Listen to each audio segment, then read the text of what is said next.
is maybe not as deep and broad as it once was. So we need to help particularly young men and women understand how to find their own style, how to be comfortable in their own skins. I mean, you could be 6'5" or 4'5" and still be a tremendous worker, but you have to be able to convey that, and you have to feel comfortable about it. Now, as a woman, people ask me all the time, particularly young women, so what do you do? And I said, well, first of all, you do have to grow skin like a rhinoceros. You have to be ready to just accept the fact that you're going to have some uncomfortable and maybe difficult moments from time to time. You cannot take criticism personally, but you should take it seriously. You can learn from your critics. They may actually tell you things that your family and friends never would. So you've got to be constantly taking in information and evaluating it. You have to run your own little cloud in your head to get all your data organized. Then I think you have to be aware of how you're perceived. I've practiced law, I've done I've been on corporate boards, I've done a lot of different things in my life, and then obviously, First Lady, Senator, Secretary of State, and it is a learning process, and that's why we need more supportive environments to help people, particularly younger people, and especially young women, kind of find their way through all of that. I was fascinated by something I read about Google the other day.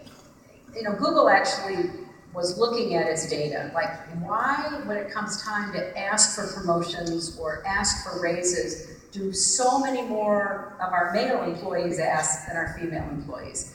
And they realized it depended upon how it was presented. If it was presented like, okay, it's time to step forward and tell us why you think you're worth more, women were very reluctant to do that. If it were presented more in the line of, we're coming to that time in the year when we want to hear what people's ideas are, what you think your contributions are, more women were willing to do that. So I think we're learning about how we get the most out of everybody's talent. We cannot possibly leave anybody behind. We can't continue to pay women less for the same jobs that men are paid. We can't allow women marginalized, disempowered, because that hurts the enterprise. The final thing I would say, because you mentioned about corporations, yeah, there's no doubt. I mean, we're behind a lot of the European countries when it comes to political participation at the highest levels, when it comes to corporate boards and CEO positions. And you have to ask yourself, why is that? And some of it is pre-existing attitudes, and some of it is internal, where, as I was saying, women don't necessarily go and ask for it.